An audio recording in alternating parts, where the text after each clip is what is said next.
इतनी छोटी शिला में इतनी अधिक शक्ति कैसे आई जो मुझे नदी में इतना पीछे ढकेल सके? मुझे लगता है ये स्थान भी मेरे लिए सुरक्षित नहीं। कान्हा, ये तो एक कंकड़ से 2 लक्ष्य साध दिए। हाँ, तुम तो विजय हुई राधा। तुम्हें उपहार स्वरूप क्या चाहिए? मैं चाहती हूँ कि आप सब एक पंक्ति में मुझे राधा रानी कहकर पुकारें।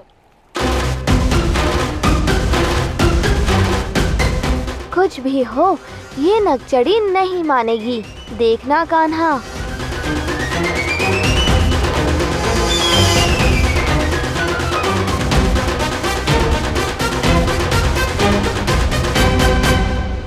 पंक्ति में आओ।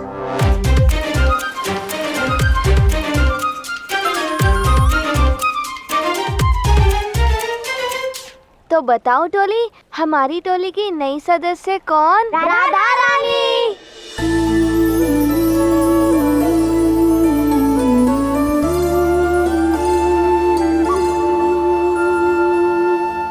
तुमने हमसे राधा रानी तो बुलवा दिया, परंतु ये तो बताओ कि तुम कहाँ की रानी कहलाओगी? तुम्हारा राज्य तो है ही नहीं। बरसाना और वृंदावन तो गांव है। तुम्हारा मन प्रसन्न करने के लिए हमने तुम्हें रानी पुकारा। अब बताओ, बिना राज्य के तुम रानी कैसे बनोगी? तुम ही बताओ, क्या मैं गलत हूँ? नहीं, तुम ठीक कह रही हो। मेरा तो कोई राज्य है ही नहीं, तो रानी हो ही नहीं सकती मैं।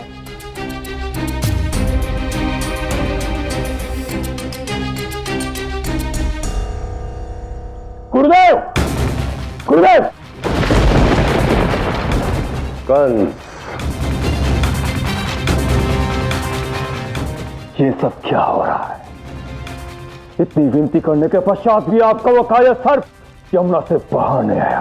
आपने तो कहा था ना कि वो आपके आदेश का उल्लंघन नहीं करेगा, तो क्या हुआ फिर? कंस, कदापि वो मेरे आदेश की अवहेलना नहीं कर सकता, परंतु जब तुम उसे पुकार रहे थे तब वहां वो मायावी बालक कृष्ण अपनी टोली के साथ खेल रहा था। अवश्य ही उस कृष्ण ने कोई ना कोई माया रची होगी।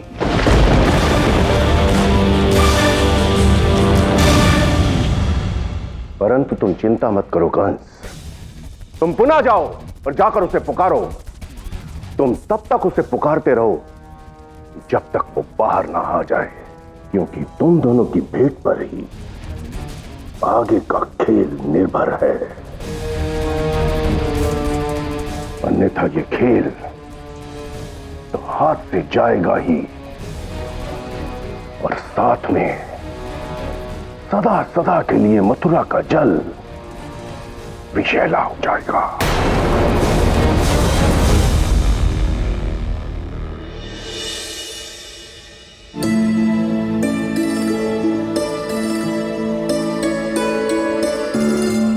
लगता है सभी उचित कह रहे हैं। मैं रानी नहीं हो सकती।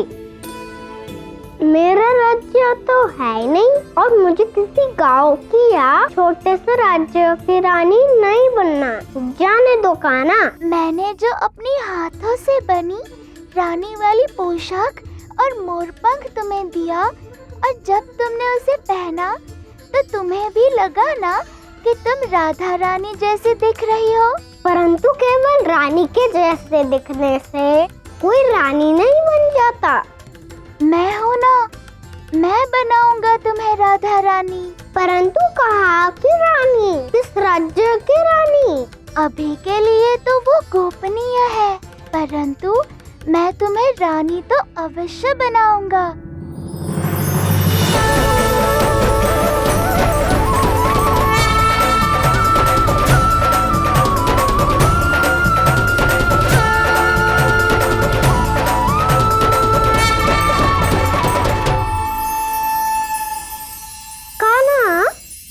बताते जाओ कि मेरा राज्य कितना भव्य होगा। तुम्हारा राज्य इतना भव्य होगा जितना कभी किसी भी राज्य के रानी का नहीं हुआ होगा। इतना सत्य कह रहे हो? 100%।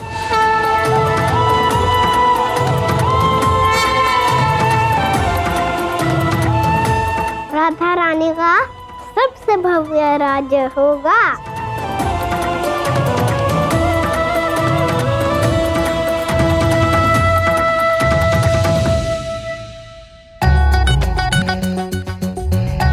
क्या कान्हा, तुम भी ना कुछ भी वचन दे देते हो। अब कहाँ से लाओगे इतना भव्य राज्य? सबको मुझ पर विश्वास होता है दाऊ, बस एक आप हो जिसे सदैव मुझ पर संदेह होता है, मुझ पर विश्वास ही नहीं करते हो। अरे नहीं नहीं प्रभु, मुझे तो आप पर पूर्ण विश्वास है, आप पर भी और आपकी नटखट लीलाओं पर भी, जो मेरी कभी समझ में नहीं आती। बस बस अब ठिठोली करना बंद कीजिए, अभी तो हमारा ध्यान कहीं और होना चाहिए। कहाँ? मामा जी पर?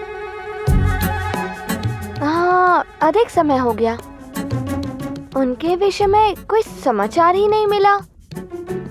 मामा जी पीछे हट गए क्या कान्हा? नहीं, वो कभी पीछे नहीं हटेंगे। एक बार उनके बुलाने पर कालिया यमुना से बाहर नहीं आया, तो अब वो दूसरा प्रयास करने जा रहे हैं।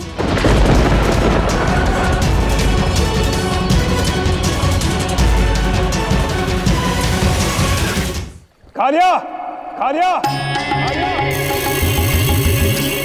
उस अंधकार से बाहर आओ जिसे तुम्हें छिपा कर रखा है। बाहर आओ। कालिया, तुम्हें साहसी होना होगा, निर्दयी बनो, क्रूर बनो मेरी तरह। अब तो ऐसे भी रात्रि का समय है, अब चिंता करने की तुम्हें कोई आवश्यकता नहीं है।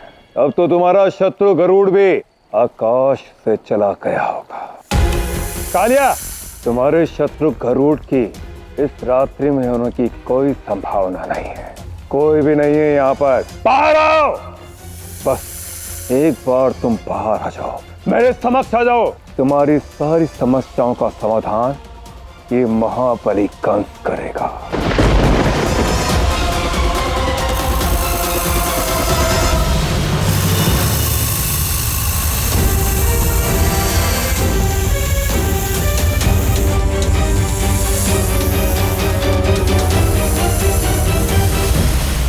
जितना क्रूर होना है हो जाइए मामा जी, परंतु आपको इतनी सी बात भी ज्ञात नहीं कि गरुड़ की दृष्टि तो रात्रि में भी अधिक स्पष्ट और तेज होती है जितनी कि दिन में होती है।